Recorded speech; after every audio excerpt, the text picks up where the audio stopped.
The morning sun cast long shadows across the manicured gardens of Windsor Castle as Charles Philip Arthur George stood at the tall windows of his private study. His weathered hands trembled slightly as he gripped his morning tea, the china cup rattling against its saucer. At 75, the King of England had faced countless challenges throughout his life, but none quite like the one that awaited him this October morning. The sound of footsteps echoed through the marble corridors outside his door. Charles knew those footsteps well, confident, purposeful, and carrying with them the weight of decades of complicated history. Camilla, his queen consort, was approaching, and he could sense the tension in her stride even through the thick oak door. Charles set down his tea and walked to his desk, where a single letter lay open. The royal seal at the top bore the mark of his son William, but the words within spoke of Kate's deteriorating condition. The Princess of Wales had been battling her illness with the grace and dignity that had endeared her to millions around the world, but the private struggle was taking its toll on the entire royal family. The door opened without a knock, a privilege Camilla had earned through years of marriage and shared burdens. She entered wearing a deep navy dress, her silver hair perfectly styled despite the early hour. Her blue eyes, usually warm and inviting, held a steely determination that Charles recognized from their most difficult conversations. "We need to talk," Camilla said, her voice carrying the authority of someone who had learned to navigate the treacherous waters of royal politics. She moved toward the chairs arranged near the fireplace, expecting Charles to follow. Charles remained standing by his desk, his fingers absently tracing the edge of the letter. "If this is about the arrangements for tomorrow's engagement, I've already spoken with William." Camilla's expression hardened. "This isn't about tomorrow's engagement, Charles. This is about every engagement from now on. It's about the future of this monarchy and the message we're sending to the people." The tension in the room was palpable. Charles had been dreading this conversation for weeks, knowing it was inevitable. Ever since Kate's diagnosis had been made public, every royal appearance, every public gesture, had been scrutinized not just by the media, but by the very family members who stood to inherit the crown. "Kate is dying, Charles," Camilla said bluntly, her words cutting through the morning air like a blade. "We all know it, even if no one wants to say it out loud. And while I have nothing but sympathy for William and the children, we cannot let sentiment override duty." Charles finally moved from behind his desk, but instead of joining Camilla by the fireplace, he walked to another window overlooking the grounds where gardeners were tending to the late autumn flowers. "She's not just dying, Camilla. She's fighting. There's a difference." "Is there?" Camilla's voice rose slightly, though she quickly controlled it. Years of royal training had taught her to modulate her emotions, but the strain was beginning to show. "Charles, every time you appear publicly with Kate, every time you hold her hand or show her special attention, you're sending a message. The press notices. The people notice. And, more importantly, other members of this family notice." The other members she referred to were a complex web of relationships that had grown more tangled with each passing year. And Charles's sister had always been pragmatic about royal duties, but had grown increasingly vocal about what she saw as favoritism. Edward and Sophie watched from the sidelines, their own children's futures dependent on the decisions being made now. And then there were the broader implications, the Commonwealth nations, the Parliament, the Church of England, all watching to see how their king would balance personal affection with constitutional duty. Charles turned back to face his wife, seeing in her expression the weight of concerns that went far beyond personal jealousy. Camilla had spent decades earning her place in the royal family, fighting against public opinion, media criticism, and the ghost of Diana's memory. She had worked tirelessly to support Charles and to carve out her own role as queen consort. Now, she saw that hard-won position being overshadowed by the tragedy unfolding within the family. "You think I don't understand the implications?" Charles said quietly. "You think I don't see how this affects the institution? I think you see a daughter-in-law you've grown to love, and that love is clouding your judgment," Camilla replied, moving closer to him. "Charles, I'm not asking you to be cruel. I'm asking you to be king." The distinction was one that had haunted Charles throughout his long wait for the throne, and now during his reign. Being king meant making decisions that served the greater good of the monarchy and the nation, even when those decisions conflicted with personal desires. It meant maintaining an image of stability and continuity that could weather any storm. But Kate had never been just another royal family member to Charles. From the moment William had introduced her, Charles had seen in Kate something he had hoped for, a young woman who understood the weight of royal duty but carried it with natural grace. She had brought out the best in his son, had given him grandchildren who would carry the family legacy forward, and had earned the genuine affection of the public in a way that few royals achieved. More than that, Kate had reminded Charles of qualities he valued most: dignity in adversity, service without complaint, and the ability to find joy in duty rather than burden. During her illness, these qualities had only become more pronounced. She continued her royal engagements as much as her strength allowed, always with a smile for the cameras, always with genuine warmth for the people she met. "The people love her," Charles said, voicing one of his primary concerns. "They see her suffering, and they see our response to it. That matters, Camilla. Public opinion still matters in this country." Camilla nodded, acknowledging the truth of this while preparing her counterargument. "Yes, they love her. And that's exactly why we need to be careful. The public's love for Kate cannot become a referendum on the rest of us. Every time you show her special attention, it implicitly suggests that she deserves more consideration than Anne, or Edward, or even myself." This was the crux of their disagreement, and Charles knew it. The monarchy had survived for over 1,000 years largely because it had maintained certain principles of precedence and protocol. Everyone had their place, their role, their prescribed relationship to the sovereign. When those relationships became muddled by personal affection or special circumstances, it created precedents that could undermine the entire structure. The sound of voices in the corridor interrupted their conversation. Charles recognized William's voice, though he couldn't make out the words. His son had been spending increasing amounts of time at Windsor, often bringing the children to see their grandfather, but also, Charles suspected, seeking the kind of support that only family could provide during this difficult time. "He's here again," Camilla observed, a note of concern in her voice. "Charles, this can't continue. William's dependence on you, his need for your constant presence and support, it's not healthy for him, and it's not healthy for the monarchy. He needs to learn to handle this crisis without running to his father every few days." Charles felt a flash of irritation at this characterization of his son's visits. "He's not running to me, Camilla. He's bringing his children to see their grandfather. He's fulfilling family obligations that have nothing to do with the monarchy." "Everything we do has to do with the monarchy," Camilla replied sharply. "You know that better than anyone. There is no separating Charles the grandfather from Charles the king. Every gesture, every word, every decision is scrutinized and interpreted through that lens."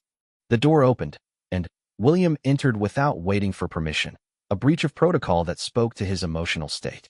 The Prince of Wales looked older than his 41 years, the stress of recent months evident in the lines around his eyes and the tension in his shoulders.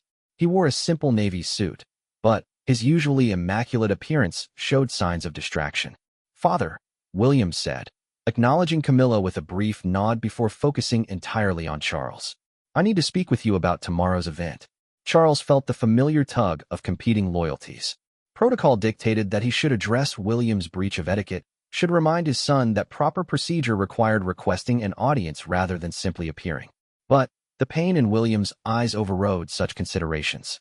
"Of course," Charles said, moving toward his son. "What's troubling you?" William glanced at Camilla, clearly hoping for privacy, but she made no move to leave. After a moment of awkward silence, William continued. "Kate had another difficult night. The doctors are concerned about her attending tomorrow's engagement, but she insists on going through with it. I don't know what to do." The engagement in question was a charity gala that had been planned for months, one where Kate was scheduled to give a speech about children's mental health, a cause that had become deeply personal to her during her own struggles. The event would be closely watched by the media and attended by influential donors whose continued support was crucial for the charity's work. Charles felt the weight of the decision before him. Supporting William meant potentially supporting a course of action that could put Kate's health at further risk. It might also mean making arrangements that would require other family members to adjust their schedules or take on additional duties. But refusing to support his son at such a moment felt equally impossible. "What do the doctors recommend?" Charles asked, choosing to focus on practical considerations. William's expression grew even more troubled. "They say she should rest, avoid public appearances for at least another month. But Kate says she can't let down the charity or the people who are counting on her appearance. She's convinced that stepping back now would send the wrong message about her commitment to her causes." Camilla finally spoke, her voice carefully neutral. Perhaps this is an opportunity to demonstrate that even royals must sometimes prioritize their health. The public would understand. William turned to look at her directly for the first time since entering the room. With respect, Camilla, you don't understand what Kate is going through. This isn't just about public perception. It's about her sense of purpose, her identity. Taking away her royal duties right now would be devastating to her emotionally. The exchange highlighted the complex dynamics that had been building within the family. William's protective instincts toward his wife sometimes put him at odds with other family members who had their own perspectives on duty and sacrifice. Camilla's concerns about precedent and protocol sometimes appeared to minimize the human cost of royal service. And Charles found himself constantly trying to balance these competing needs and viewpoints. Charles walked to his desk and picked up the letter from William that had arrived earlier. You wrote that the children are asking questions. William's composure wavered slightly. George understands more than we'd like. Charlotte knows something is seriously wrong, but not the full extent. Louis just knows that Mummy is sick more often than before. They all want to do something to help, but there's nothing they can do. Nothing any of us can do except wait and hope. The mention of his grandchildren brought a different kind of pain to Charles's heart.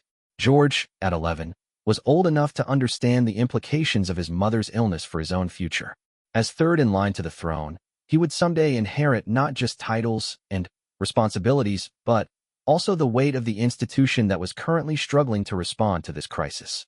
Charlotte, at 9, had always been particularly close to her grandmother, and Charles knew that Kate's illness was affecting the little girl deeply.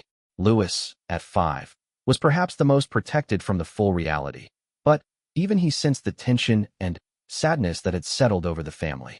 They want to see you, William continued. All three of them have asked specifically about spending time with Grandpapa. I know your schedule is busy, but bring them, Charles said immediately, before Camilla could object. This afternoon, if possible. We'll have tea in the garden if the weather holds. Camilla's expression tightened almost imperceptibly, but she said nothing. Charles knew she would view this invitation as another example of the special treatment that she believed was undermining royal protocol. But he also knew that his grandchildren needed the stability and normalcy that he could provide, especially during this uncertain time. William's relief was visible. Thank you, Father. It means everything to them, and to Kate. She worries constantly about how this is affecting the children, about what kind of mother she's being when she's too tired to play with them or help with their homework.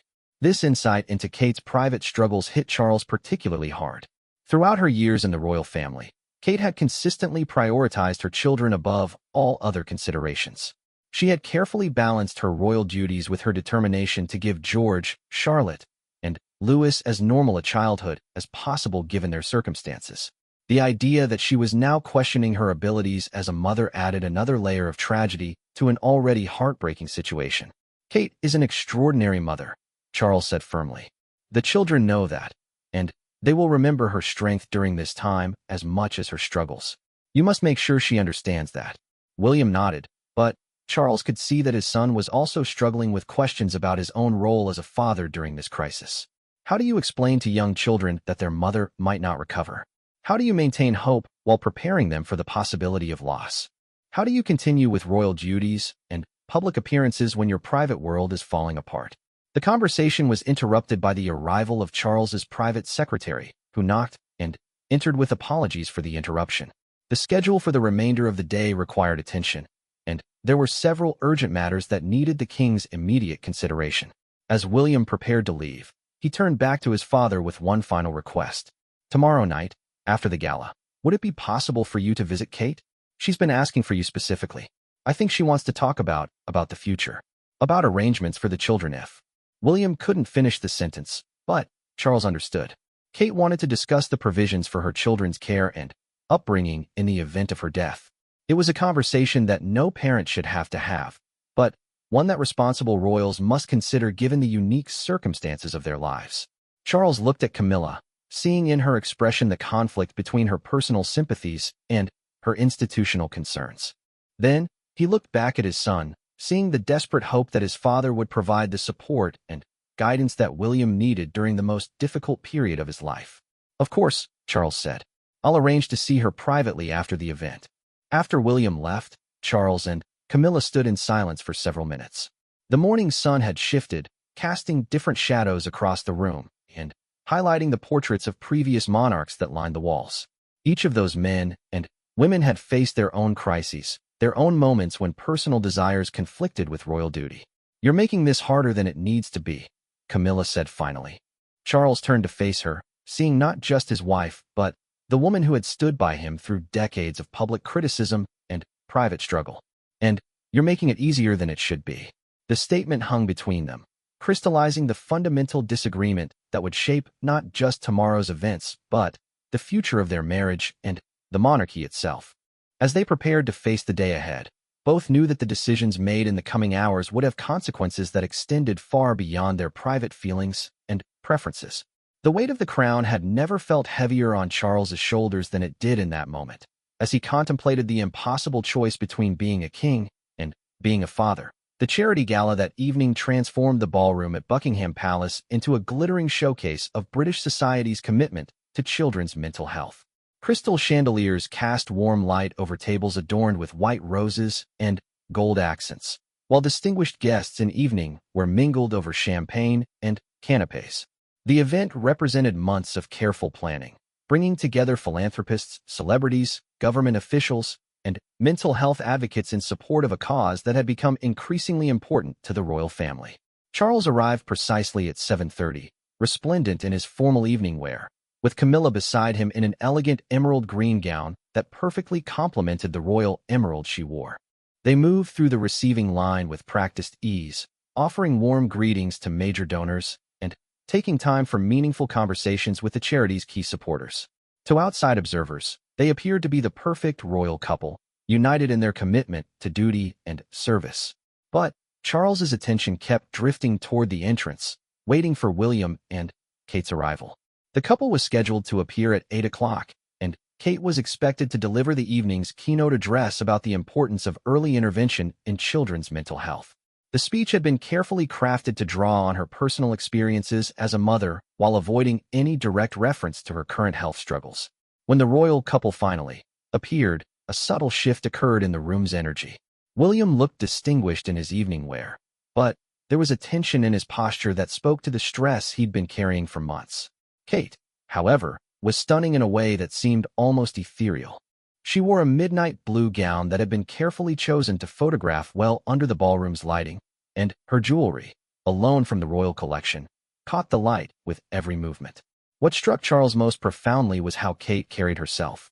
Despite her illness, despite the exhaustion that he could see in the slight shadows under her eyes, she moved with the grace and dignity that had made her beloved by the British public.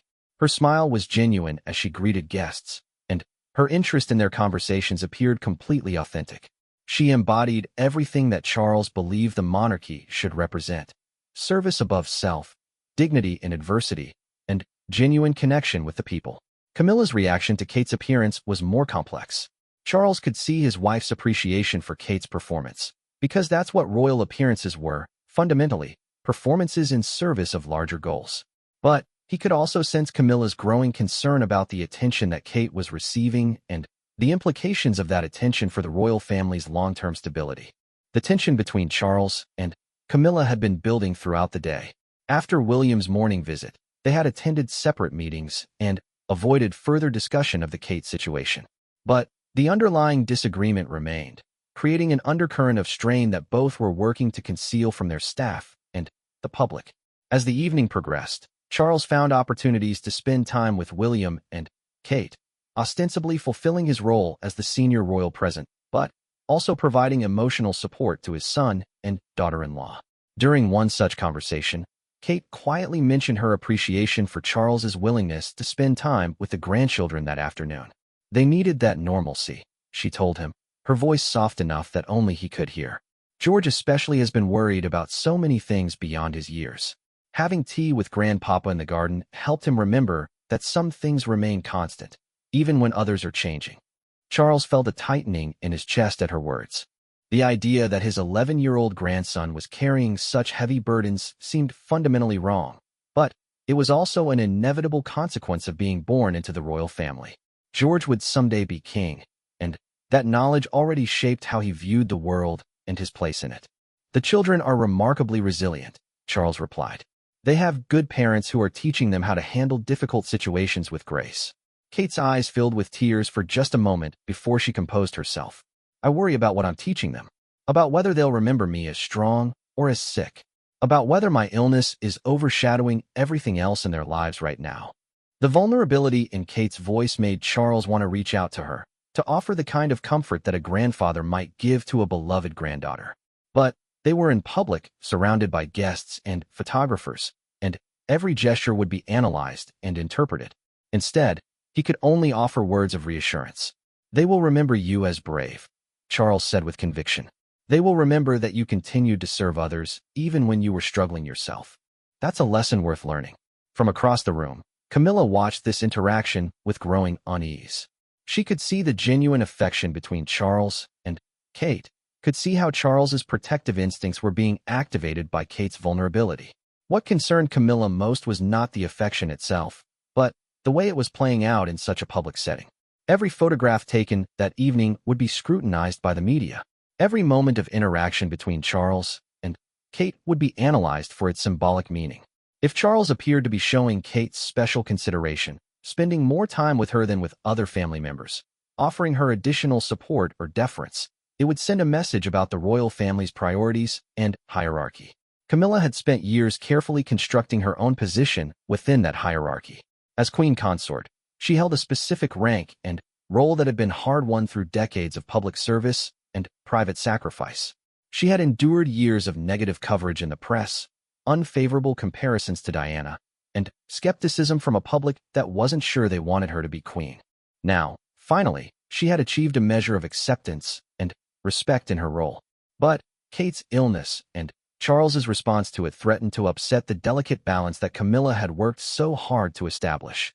If the public began to see Kate as Charles's favored family member, if the media started portraying Charles as someone who showed preferential treatment based on personal affection rather than royal protocol, it could undermine not just Camilla's position, but the entire principle of royal precedence. The evening's most significant moment came when Kate rose to deliver her speech. The ballroom fell silent as she approached the podium, and Charles felt his heart racing as he watched her. She appeared composed and confident, but he knew the effort it was taking for her to stand before hundreds of people and deliver a lengthy address. Kate's speech was masterful in its balance of personal insight and professional expertise. She spoke about the importance of recognizing mental health challenges in children, drawing on research and expert opinions while weaving in anecdotes from her own work with various charities. She managed to convey the urgency of the issue without appearing to reference her own situation, though anyone who knew about her illness could hear the deeper meaning in her words. Children are remarkably perceptive, Kate said at one point, her voice carrying clearly through the ballroom. They know when something is wrong, even when we try to protect them from difficult truths. Our job as adults, as parents, teachers, caregivers, and community members, is not to shield them from all of life's challenges, but to give them the tools they need to face those challenges with resilience and hope. Charles found himself leaning forward as she spoke, completely absorbed in her words and her delivery. This was Kate at her best, intelligent, compassionate, and genuinely committed to making a difference in the world. It reminded him of why he had grown to love her as a daughter-in-law, and why the thought of losing her was so devastating to the entire family. But as he watched Kate speak, Charles also became aware of how his attention to her was being perceived by others in the room. He could feel Camilla's gaze on him, could sense her displeasure at his obvious engagement with Kate's presentation. He could see other family members, and Edward, Sophie, noting his reaction and drawing their own conclusions about his priorities and preferences. When Kate concluded her speech to enthusiastic applause, Charles found himself rising to his feet more quickly than protocol typically required. The gesture was spontaneous, driven by genuine pride and admiration for Kate's performance despite her illness. But as soon as he stood, he realized that his action would be interpreted as a special show of support that went beyond what might be expected for other family members in similar circumstances. Camilla remained seated for a moment longer before rising, her delay subtle but noticeable to anyone paying close attention to royal protocol. When she did stand, her applause was appropriate but measured, lacking the enthusiasm that Charles had displayed. The contrast between their reactions would undoubtedly be noted by the media and analyzed in tomorrow's coverage. After the formal program concluded, the evening continued with more informal mingling and conversation. Charles made a point of speaking with all the major guests, thanking them for their support, and discussing the importance of the charity's work. But he found himself repeatedly drawn back to William and Kate, checking on how Kate was feeling and whether she needed any assistance. During one such check-in, Kate quietly asked if they could speak privately for a moment. Charles nodded and led her to a small alcove off the main ballroom, where they could have a brief conversation without being overheard by guests or staff. "I wanted to thank you," Kate said, her voice barely above a whisper. "Not just for tonight, but for everything. For supporting William and the children. For being there when we need you. I know it's not always easy, given all the other pressures you face." Charles felt a wave of emotion at her words. "Kate, you don't need to thank me for caring about my family. That's not something that requires gratitude. But it does require courage," Kate replied, her eyes meeting his directly. "I know that supporting us the way you have means standing up to other pressures, other opinions about what's appropriate or wise. I want you to know that William and I understand the position you're in, and we're grateful for the choices you've made." The conversation was interrupted by the arrival of William, who appeared concerned about Kate's absence from the main gathering. "Is everything all right?" he asked, looking between his father and wife. "Everything's fine," Kate assured him, though Charles could see the fatigue beginning to show in her face. "I was just thanking your father for his support." William's relief was evident, but Charles could also see the strain that the evening had placed on his son. Watching Kate perform so admirably, while knowing how much effort it required, was taking its own toll on William. He was caught between pride in his wife's strength and worry about the cost of that strength. "Perhaps it's time we said our goodbyes," Charles suggested gently. "Kate, you've given everyone here a wonderful gift tonight, but you've also given enough." Kate nodded gratefully, and the three of them returned to the main ballroom to begin the process of royal departure. This involved a careful choreography of final conversations, photographs, and expressions of gratitude that could take another 30 minutes or more. Charles watched as Kate navigated this process with continued grace, never letting her fatigue show to the guests who had paid significant sums to attend this event. Camilla rejoined them as they prepared to leave, and Charles could sense the tension radiating from his wife. She maintained perfect composure, offering warm words to William and Kate and ensuring that their departure appeared seamless to outside observers. But Charles knew that a reckoning was coming.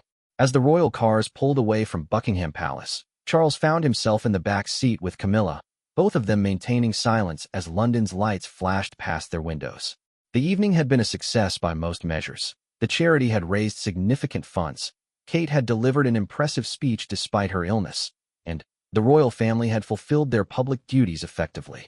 But Charles knew that Camilla's patience with what she saw as his preferential treatment of Kate was reaching its breaking point.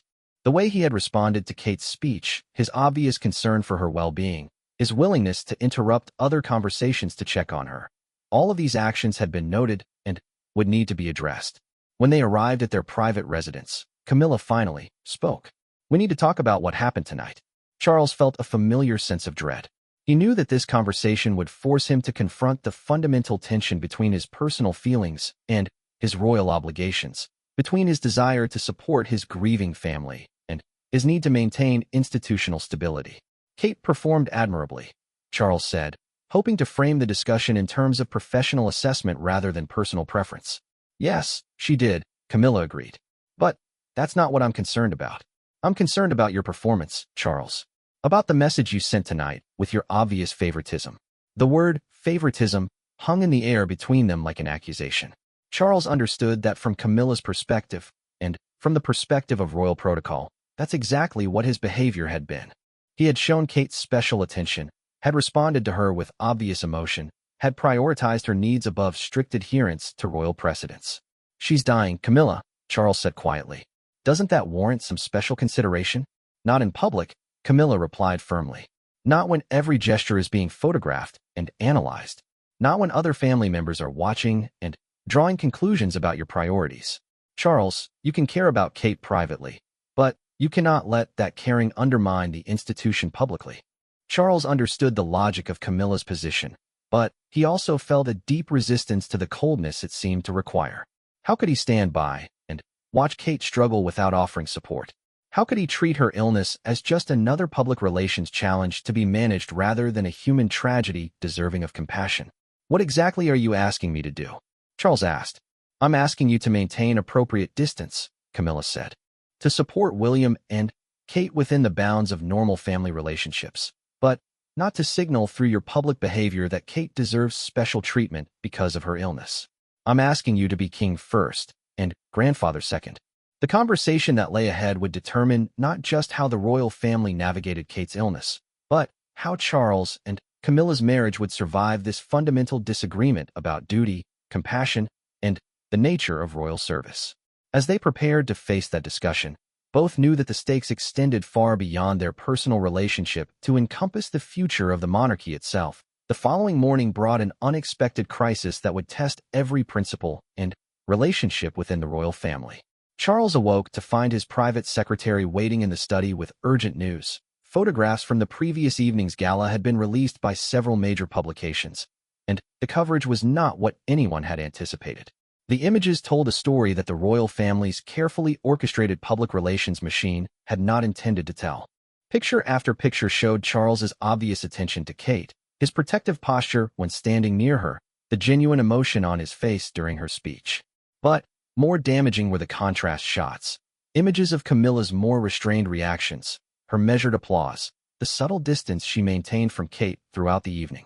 The headline in the Daily Mail read, "A king divided. Charles shows clear preference for dying Kate over his own queen."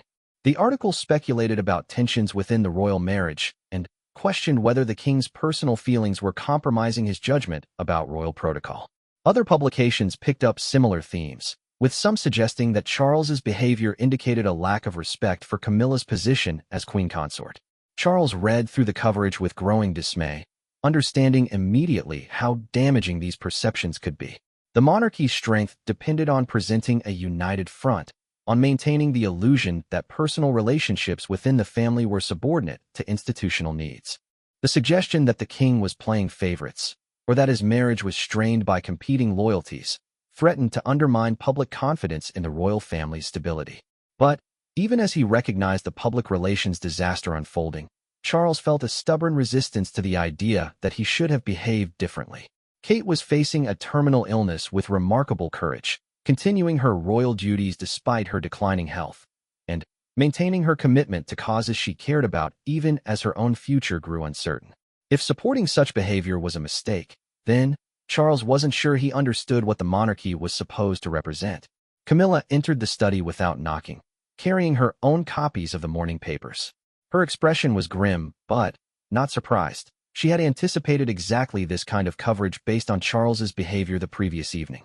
She set the newspapers on Charles's desk and waited for him to acknowledge her presence. "Well," she said finally, when Charles looked up from the articles. "This is what I was afraid of." Charles felt a surge of irritation at her tone, which seemed to suggest a certain satisfaction at being proven right. "Are you pleased that your predictions have come true?" "I'm not pleased about any of this, Charles. I'm concerned about the damage this kind of speculation can do to our reputations and to the monarchy's stability. And I'm frustrated that we could have avoided this if you had listened to my concerns earlier." The conversation was interrupted by the arrival of William, who appeared at the study door looking haggard and distressed. He held his own collection of newspapers and magazine clippings, and his expression suggested that he had been dealing with calls from his own staff about how to respond to the coverage. "Father, we need to discuss this," William said, his voice tight with controlled emotion. "The coverage is making Kate look like she's causing problems within the family. She's devastated by the suggestion that she's somehow responsible for tension between you and Camilla." This perspective hadn't occurred to Charles, but he immediately understood its validity. Kate would read these articles as evidence that her illness was creating exactly the kind of institutional problems she had always tried to avoid. Throughout her years as a royal, Kate had been scrupulous about following protocol, deferential to senior family members, and careful never to upstage or overshadow others. The suggestion that she was now the source of family discord would be deeply distressing to her. "Where is Kate now?" Charles asked. "At home, refusing to get out of bed," William replied. "She says she can't face the thought of causing any more problems for the family. She's talking about withdrawing from all her remaining public engagements, maybe even releasing a statement saying that she needs to focus entirely on her health." Camilla spoke up before Charles could respond. That might not be such a bad idea. A temporary withdrawal from public duties would give everyone time to let this speculation die down. William turned to look at Camilla with barely concealed anger. With respect, Camilla, Kate's public duties are one of the few things that are still giving her life meaning. You're suggesting that we take away the work that helps her feel useful and productive, all because some newspapers have decided to create drama where none exists. The exchange highlighted the fundamental disagreement that was tearing the family apart. From Camilla's perspective, the priority had to be protecting the monarchy's reputation and maintaining proper institutional relationships. From William's perspective, the priority had to be supporting Kate's emotional and psychological well-being during the most difficult period of her life. Charles found himself caught between these competing priorities, understanding the validity of both positions while feeling incapable of satisfying either. As king, he had an obligation to preserve the monarchy's stability and reputation. As a father and grandfather, he had an obligation to support his family through this crisis. The two responsibilities seemed increasingly incompatible. I need to see Kate, Charles said suddenly, making a decision that surprised even himself. I need to talk with her directly about this situation. Camilla's expression darkened. Charles, that's exactly the kind of gesture that created this problem in the first place. Every special visit, every extra attention you give to Kate, feeds into the narrative that you're showing her preferential treatment. And ignoring her when she's clearly suffering would feed into a narrative that we're a cold, unfeeling family that values public relations over human compassion, Charles replied. I'm not willing to let Kate believe that her illness is creating problems for us. That's a burden no one should have to carry. William looked relieved at his father's words, but Charles could see that Camilla was becoming increasingly frustrated with what she viewed as Charles's inability to separate his personal feelings from his royal responsibilities. The tension in the room was escalating toward a confrontation that all three of them had been trying to avoid. This is not sustainable, Charles, Camilla said, her voice rising despite her usual careful control. You cannot continue to prioritize Kate's feelings over the stability of this institution. You cannot continue to undermine royal protocol because you're emotionally attached to her situation. And you cannot continue to ignore the impact that your choices are having on other members of this family. The reference to other family members opened up yet another dimension of the crisis. Charles's sister and had been making increasingly pointed comments about the attention being devoted to Kate's illness. Edward and Sophie were watching carefully to see how Charles's response to this crisis might affect their own positions within the family hierarchy. The extended royal family, including cousins and their children, were all drawing conclusions about what Charles's behavior meant for their future relationships with the crown. More troubling were the reports Charles had been receiving about public opinion. While many people sympathized with Kate and supported the family's response to her illness, others were beginning to question whether the royal family was becoming too focused on personal drama and not focused enough on their duties to the nation. There were suggestions in some quarters that the monarchy was becoming too much like a reality television show, with personal relationships and family conflicts overshadowing the institution's more serious responsibilities. What would you have me do, Camilla? Charles asked, his own voice rising now. Should I pretend that Kate doesn't exist? Should I treat her like a stranger because showing her kindness might be misinterpreted by the press? Should I let my granddaughter-in-law suffer alone because supporting her might create awkward photographs? I would have you remember that you are the king, Camilla replied sharply. I would have you remember that your first responsibility is to this institution, not to any individual family member. I would have you act like a monarch rather than like a doting grandfather who can't see beyond his personal attachments. The accusation stung because Charles recognized its partial truth.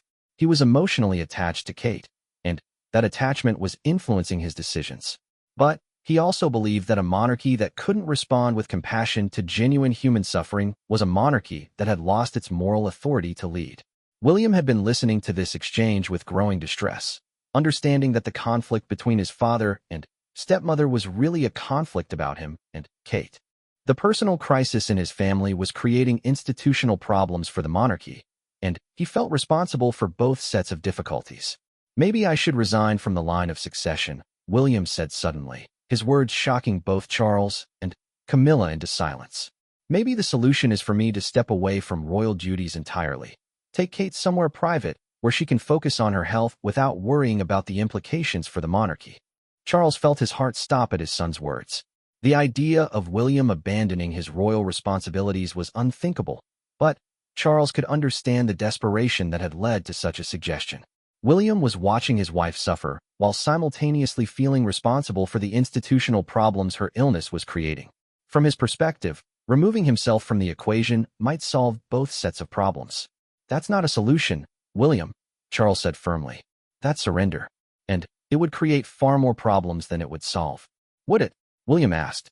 "Or would it just create different problems that don't involve Kate having to worry about whether her illness is destroying the monarchy?" Camilla seized on William's suggestion as validation of her concerns. "This is exactly what I've been trying to tell you, Charles. The situation has become so emotionally charged that William is talking about abandoning his birthright. That's what happens when personal feelings are allowed to override institutional responsibilities." But Charles saw something different in William's words. Not validation of Camilla's position, but evidence of how badly he had failed as both a king and a father. His son was so desperate to protect his dying wife from additional stress that he was willing to give up everything he had been born and trained to do. The fact that William could even consider such a drastic step suggested that Charles had not provided the kind of support and guidance that the situation required. "No one is resigning from anything," Charles said with quiet authority. "And no one is withdrawing from their duties because of newspaper speculation. We are a family, and families support each other through difficult times. That support does not weaken the monarchy, it strengthens it." Camilla looked at Charles with barely concealed exasperation. "Charles, you're being naive. The monarchy doesn't survive on sentiment and good intentions.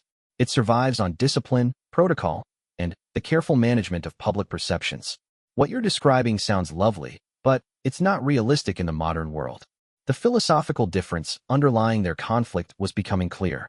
Camilla believed that the monarchy's survival depended on maintaining strict institutional boundaries and protocols, even when those boundaries seemed heartless in individual cases.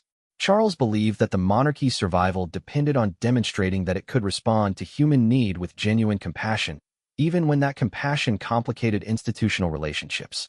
Both positions had historical precedents. The monarchy had survived for centuries largely because it had maintained certain principles of stability and continuity. But it had also survived because it had occasionally demonstrated its capacity for adaptation and human connection. The challenge was determining which approach was more appropriate for this particular crisis. The conversation was interrupted by the arrival of Charles's principal private secretary, who brought news that would change the entire dynamic of their discussion. The Prime Minister had requested an urgent meeting with Charles to discuss the growing media speculation about royal family relationships and its potential impact on the monarchy's constitutional role. The involvement of the government raised the stakes considerably. If political leaders were beginning to worry about the royal family's internal conflicts, it suggested that the crisis had moved beyond personal or even institutional concerns to become a matter of national interest. The monarchy's relationship with elected government was delicate and carefully balanced, and any perception that royal family drama was affecting that relationship could have serious consequences. "When does the Prime Minister want to meet?" Charles asked. "This afternoon, if possible." The PM's office suggests that the meeting should be private and informal, but they've indicated that the topic is considered urgent. Charles looked at William and Camilla, understanding that this development would require them to make some immediate decisions about how to handle the current crisis. They could no longer simply hope that the media speculation would die down on its own. They needed to develop a coordinated response that addressed both the public relations challenges and the underlying family tensions. "We'll continue this discussion later," Charles told William and Camilla. "But, for now, I need to prepare for this meeting with the Prime Minister. William, please give Kate my love and tell her that I look forward to seeing her soon. And tell her that she has nothing to apologize for. The only mistake here has been my failure to handle this situation more skillfully." As William left to return to his wife, Charles found himself alone with Camilla once again. The tension between them had not been resolved, and both knew that the conversation with the Prime Minister would likely raise additional pressures and concerns that would further complicate their disagreement. "This is far from over," Camilla said quietly. Charles nodded, understanding that she was referring not just to the media crisis, but to the fundamental conflict between them about duty, family, and the proper role of a modern monarch. The decisions made in the coming days would determine not just how the royal family navigated Kate's illness, but how Charles and Camilla's marriage survived this test of their most basic values and priorities. The meeting with the Prime Minister that afternoon proved to be even more challenging than Charles had anticipated. The conversation took place in a private study at Buckingham Palace, away from the usual formal meeting rooms, in an attempt to keep the discussion as confidential as possible. The Prime Minister, accompanied only by the Cabinet Secretary, spoke with the careful diplomatic language of someone addressing a delicate constitutional issue. Your Majesty, I want to assure you that the government has complete confidence in your judgment and leadership, the Prime Minister began. However, we are beginning to receive questions from Parliament and the press about the stability of royal family relationships, and we believe it would be wise to address these concerns before they develop into more serious constitutional questions. Charles understood immediately what was being communicated. The government was not criticizing his handling of Kate's illness directly, but they were warning him that continued speculation about royal family conflicts could eventually force them to take a public position on issues that were traditionally considered private family matters. The Cabinet Secretary elaborated on the specific concerns. The constitutional principle at stake is the perception of unity within the royal family, particularly between Your Majesty and the Queen Consort. Any suggestion that personal relationships are affecting official duties or that there are significant disagreements about royal protocol could undermine public confidence in the institution. Charles felt a familiar frustration with the way constitutional principles were being used to constrain human compassion, but he also recognized the validity of the government's concerns. The monarchy's role in British democracy depended on maintaining the appearance of being above political and personal controversy. When royal family relationships became the subject of public speculation, it threatened the careful balance that allowed the constitutional monarchy to function effectively. What specific actions are you suggesting? Charles asked. The Prime Minister chose his words carefully. We believe it would be beneficial for Your Majesty and the Queen Consort to make some public appearances together that demonstrate unity and shared commitment to royal duties. Perhaps some engagements that don't involve other family members, where the focus can be on your partnership and your joint service to the country. Charles understood the subtext of this suggestion. The government wanted him to publicly distance himself from Kate and William, at least temporarily, in order to reassure observers that his marriage to Camilla was stable and that his personal feelings weren't affecting his royal judgment. It was exactly the kind of calculated public relations move that Camilla had been advocating. And what about the Princess of Wales? Charles asked. Are you suggesting that we reduce support for her during her illness? Not at all, Your Majesty. We're simply suggesting that support for the Princess of Wales should be provided through normal family channels, without special arrangements that might be interpreted as preferential treatment. The Prince of Wales is perfectly capable of supporting his wife, and any additional family support should be private rather than public. The meeting concluded with Charles agreeing to consider the government's suggestions, but as he returned to his private residence, he felt a growing sense of anger at the constraints being placed on his ability to respond naturally to his family's crisis. The idea that he needed to choreograph his relationships with his own family members to satisfy constitutional principles seemed to represent everything that was wrong with the modern monarchy. Camilla was waiting for him when he arrived home, and her expression suggested that she had anticipated the general direction of his conversation with the Prime Minister. I assume they recommended that we make some joint public appearances to demonstrate our unity, she said. Among other things, Charles replied, settling into his chair by the window. They're concerned about the constitutional implications of family drama affecting public perception of royal stability. They're right to be concerned, Camilla said. Charles, this conversation with the Prime Minister should help you understand that this situation has moved beyond personal preferences or family feelings. We're now dealing with constitutional issues that affect the monarchy's relationship with the government and the people. Charles knew that Camilla was correct about the seriousness of the situation, but he also felt increasingly trapped by the institutional constraints that seemed to prevent him from acting on his most basic human instincts. The idea that constitutional principles required him to treat Kate's illness as a public relations challenge rather than a family tragedy felt fundamentally wrong. What kind of monarchy are we preserving if it can't respond with genuine compassion to human suffering? Charles asked. What's the point of an institution that requires us to pretend we don't care about our own family members? Camilla moved closer to him, her voice becoming gentler. Charles, no one is asking you not to care about Kate. We're asking you to express that care in ways that don't undermine the larger institution. You can support William and Kate privately. You can make sure they have everything they need. You can spend time with your grandchildren and provide them with stability during this difficult time. But you cannot allow your personal feelings to override royal protocol in public settings. The distinction between public and private support seemed reasonable in theory, but Charles was struggling with how to implement it in practice. Every interaction with William and Kate, every conversation about Kate's condition, every decision about family gatherings and events had potential public implications. The boundary between private family life and public royal duty was never as clear as constitutional theorists suggested. That evening, Charles found himself facing the most difficult decision yet. William had called to say that Kate had asked specifically to see Charles, and that she wanted to discuss arrangements for the children in the event of her death. It was exactly the kind of private family conversation that should occur without any consideration of public relations or constitutional implications. But Charles also knew that any visit to Kate would be noticed by the press, photographed, and analyzed for its symbolic meaning. Camilla's position was clear. Charles should decline the visit, or at least postpone it until the current media speculation had died down. She argued that meeting with Kate at this particular moment would be interpreted as Charles choosing Kate's needs over the broader requirements of royal protocol. It would validate all the speculation about preferential treatment and family tensions. But Charles couldn't bring himself to refuse Kate's request.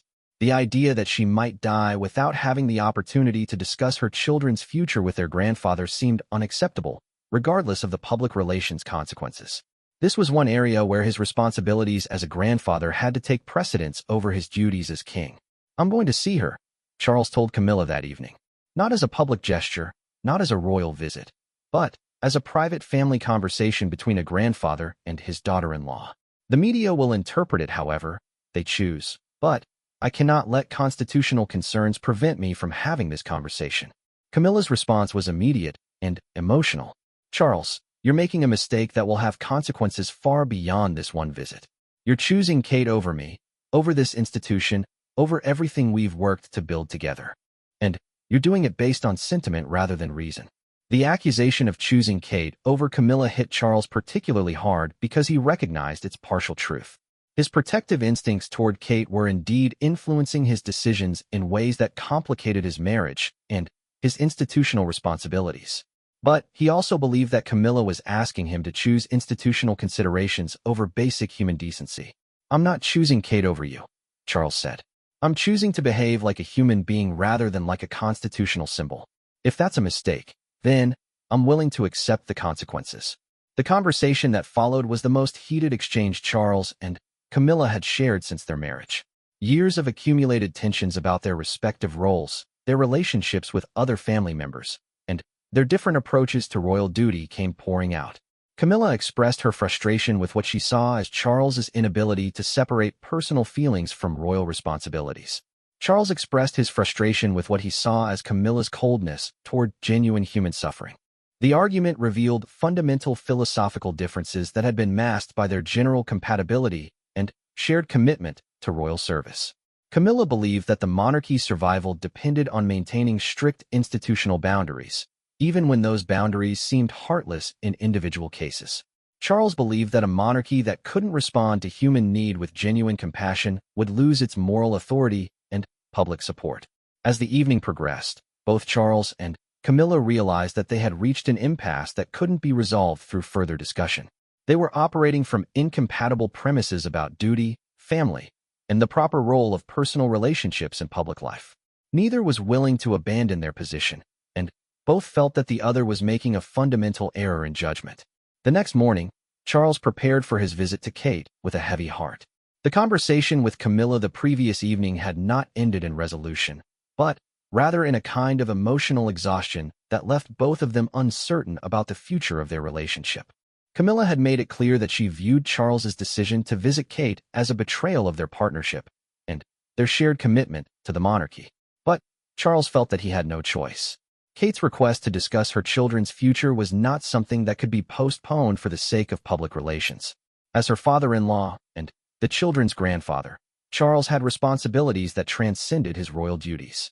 The conversation they needed to have was about George, Charlotte, and Louis, about their education, their emotional support, their preparation for the royal roles they would someday inherit. When Charles arrived at William and Kate's residence, he was struck by the contrast between the public drama surrounding the family and the private reality of their situation. Kate was clearly unwell, her illness having progressed since the charity gala, but she remained focused on practical concerns about her children's welfare. William was managing his own grief while trying to support Kate and maintain some stability for the children. The conversation that followed was one of the most difficult and important of Charles's life. Kate spoke with remarkable clarity about her hopes and fears for her children, about the specific guidance she wanted Charles to provide them, and about her concerns regarding how her illness and potential death would affect their emotional development and their preparation for royal life. What struck Charles most profoundly was Kate's continued focus on others despite her own suffering. She was worried about William's ability to cope as a single father while fulfilling his royal duties. She was concerned about how her death would affect Charles and Camilla's relationship. She was thinking about the implications for the monarchy and the British people who had supported her throughout her illness. "I don't want my dying to create lasting problems for this family," Kate said at one point, her voice weak but determined. "I don't want the children to remember this time as a period when everyone was fighting about how to handle my situation. I want them to remember that we faced this challenge together, with love and dignity." Charles felt his composure wavering as he listened to Kate's words. Here was a woman facing death who was primarily concerned about the impact of her situation on others. Her grace under pressure, her continued focus on duty and family despite her suffering, represented everything that Charles believed the monarchy should embody. As he prepared to leave, Kate made one final request that would test all of Charles's principles and priorities. She asked him to walk with her to the garden, where they could have a few moments of private conversation away from William and the household staff. She wanted to discuss something personal, something that she felt could only be shared between the two of them. The walk to the garden was slow, with Kate relying on Charles's support more than she wanted to admit. But she insisted on the conversation, and Charles understood that this might be one of their last opportunities for such a talk. As they reached a quiet corner of the garden, surrounded by autumn flowers and the peaceful sounds of nature, Kate turned to face Charles directly. "I need you to promise me something," she said, taking his hand in both of hers. "I need you to promise that after I'm gone, you won't let guilt or grief change how you treat the rest of the family. Camilla has been good to this family, and she deserves your full support as queen consort. My illness shouldn't become a wedge between you and her." Charles felt tears forming in his eyes as he looked down at Kate's hands holding his.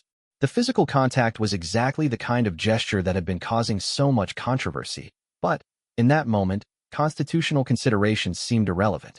This was a dying woman asking for reassurance about her family's future welfare, and Charles couldn't bring himself to worry about how the gesture might be interpreted. "Kate, you don't need to worry about Camilla and me. Your focus should be on getting better, on spending time with your children, on taking care of yourself." "But I do need to worry about it," Kate replied, "because I can see how much stress this situation is causing everyone. I can see how my illness is forcing you to choose between supporting William and me and maintaining your relationship with Camilla. That's not fair to any of you, and it's not what I want my legacy to be." The conversation continued for several more minutes, with Kate expressing her concerns about various family relationships, and Charles providing reassurance about the family's ability to handle whatever challenges lay ahead. But as they prepared to return to the house, an unexpected interruption changed the entire nature of their interaction. Camilla's car had arrived at the residence, and through the garden windows, Charles could see his wife speaking with William in the main room. Her presence meant that their private conversation was about to become a family meeting, with all the tensions and competing priorities that such gatherings now entailed. Kate noticed Charles's reaction to Camilla's arrival and immediately understood the implications. "She came because she was worried about your visit," Kate said with remarkable insight. "She came because she thought you needed protection from making another mistake."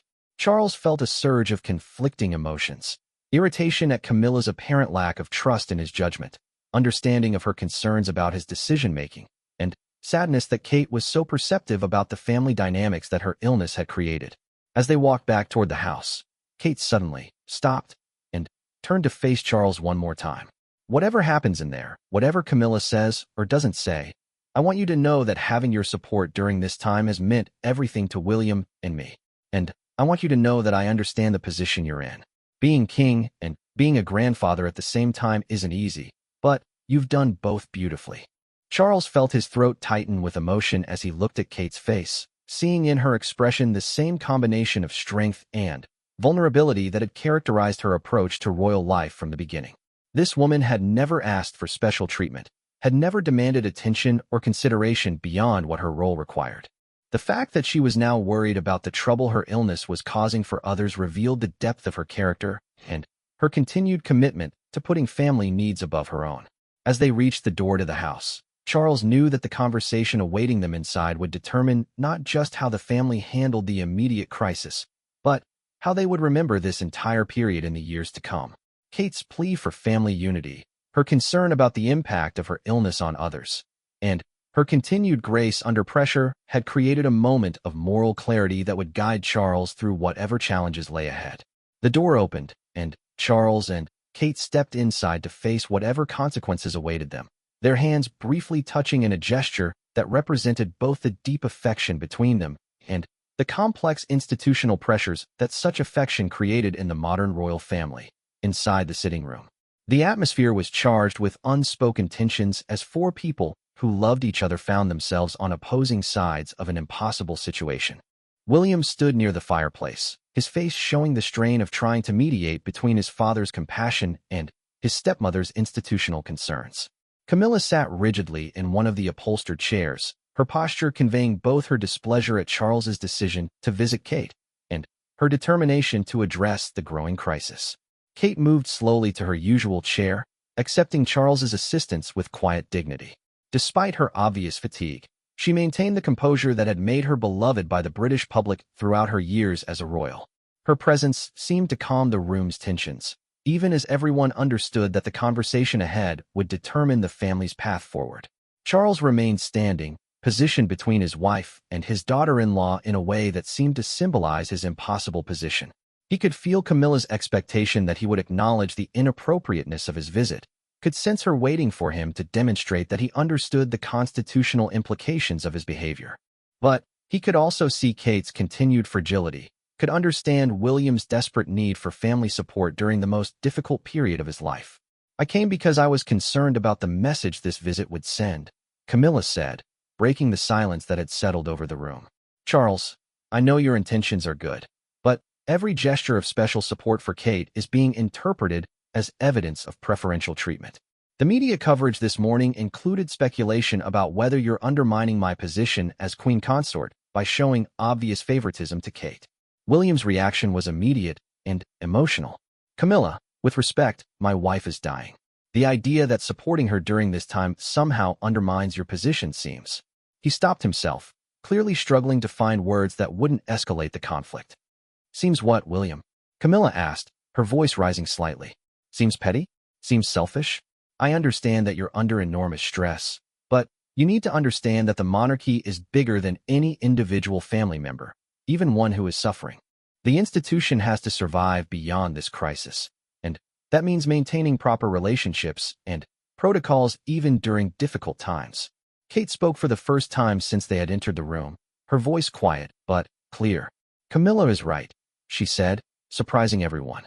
"The monarchy does have to survive beyond this crisis, and I don't want my illness to create lasting damage to relationships that are important for the institution's future." Charles felt a wave of admiration for Kate's grace in acknowledging Camilla's concerns, but he also felt increasingly frustrated with the entire framework of the conversation. The idea that Kate's terminal illness should be subordinated to institutional considerations seemed fundamentally wrong to him, regardless of the constitutional principles involved.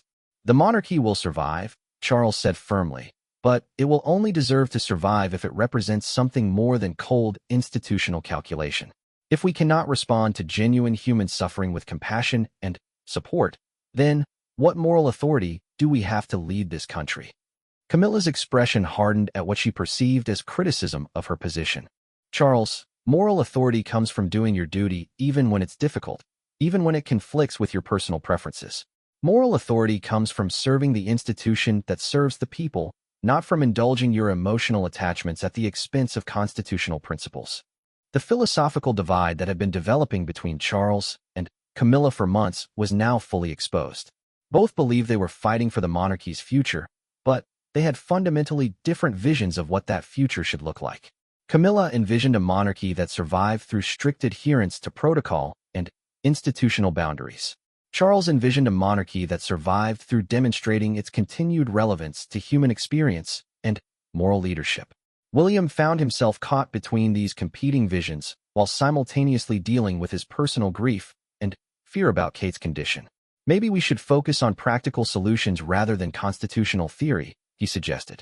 What specific changes do you think we need to make, Camilla? Camilla had clearly given this question considerable thought. I think Charles needs to step back from direct involvement in Kate's care and support. Family assistance should come through you, William, or through private arrangements that don't create public spectacles. Charles and I need to resume our normal schedule of joint public engagements to demonstrate unity and shared commitment to royal duties. And we need to make sure that Kate's remaining public appearances are carefully managed to avoid creating situations that invite media speculation about family relationships. Each of these suggestions was reasonable from an institutional perspective, but Charles could see how they would affect his family's emotional well-being. Stepping back from Kate's support would mean abandoning her at the moment when she most needed family solidarity. Resuming normal public engagements would require him to pretend that nothing significant was happening in his personal life. Managing Kate's appearances would mean treating her illness as a public relations challenge rather than a human tragedy. And what about the children? Charles asked. Are you suggesting that I should also step back from my relationship with George, Charlotte, and Louis during this period? Camilla's hesitation before answering revealed the difficulty of her position. I think your relationship with the children should continue, but perhaps through more private channels.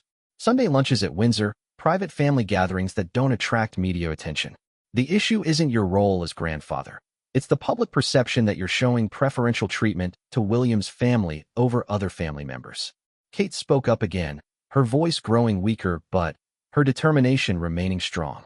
I have a suggestion, she said, looking around the room at each of them. What if I make a public statement about stepping back from official duties to focus on my health? It would remove me from the equation and allow everyone else to return to normal royal relationships without appearing to abandon me. William's reaction was immediate and negative. Kate, no. Your royal duties are important to you, and they're important to the causes you support. We're not going to ask you to give up one of the few things that still brings you joy and purpose. But Charles could see the logic in Kate's suggestion, even as he hated the necessity that drove it. If Kate voluntarily stepped back from public duties, it would remove the source of much of the current controversy while allowing the family to continue supporting her privately. It would also relieve the pressure on Charles to choose between institutional concerns and family loyalty. It's not a permanent withdrawal, Kate continued, seeing the distress on William's face. I could frame it as a temporary step back to focus on treatment and recovery. It would give everyone space to let the current speculation die down while still allowing me to maintain hope for returning to my duties if my health improves. Camilla's expression softened slightly as she considered Kate's proposal. It addressed many of her concerns about public perception and institutional stability while avoiding the appearance of forcing Kate out of her roles against her will. That could work, she said carefully. It would demonstrate that you're putting your health first, which is what people would want to see, while also removing the current pressures on family relationships. Charles felt torn between relief at the potential solution and sadness at what it would cost Kate personally.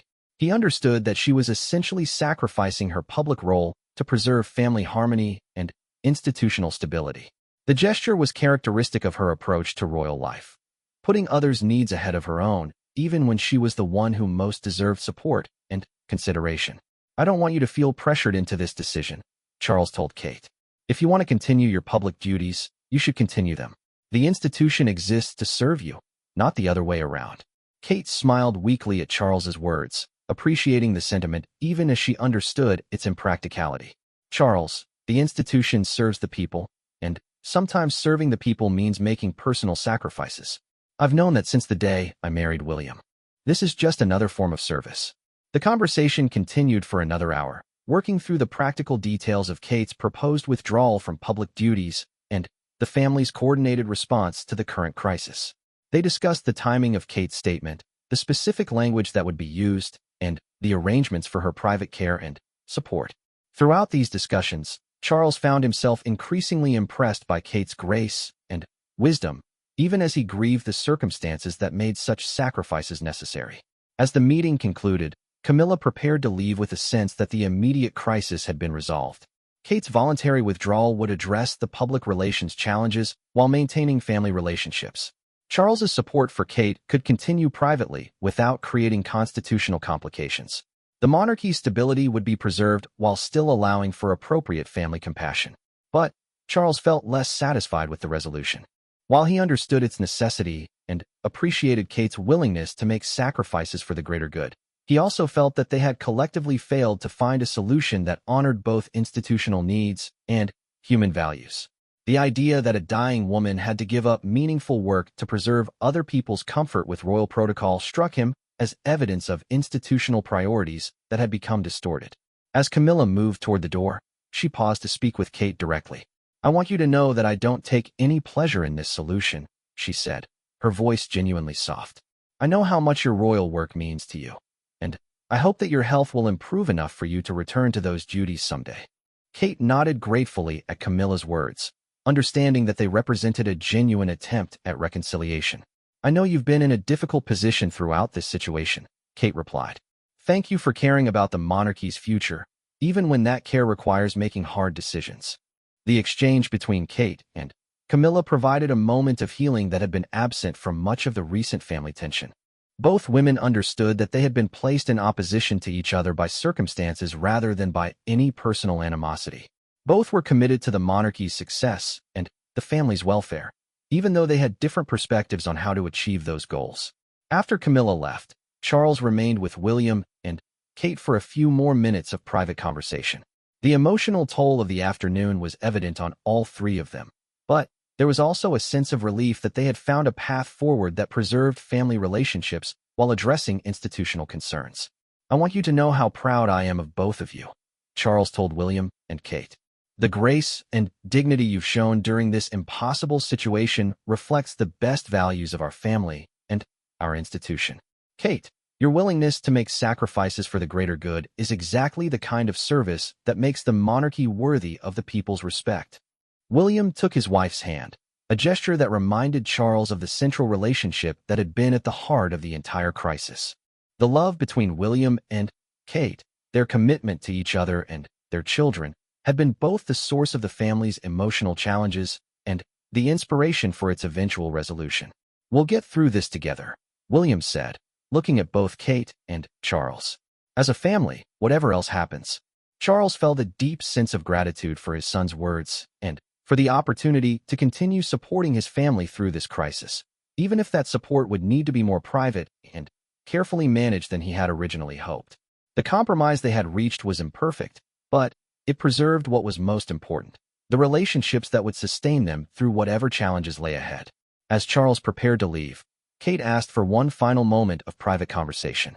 She walked with him to the door, her steps slow but determined, and took his hand in both of hers one last time. "Thank you," she said simply, "for fighting for what you believed was right, even when it was difficult, for putting family first when institutional pressures suggested otherwise, and for showing me that the monarchy can still represent the best of human values, not just the requirements of protocol." Charles felt his eyes filling with tears as he looked down at their joined hands, understanding that this moment represented both an ending and a beginning. Kate's public withdrawal would mark the end of one phase of her royal service, but it would also mark the beginning of a more private form of family support that honored both constitutional requirements and human compassion.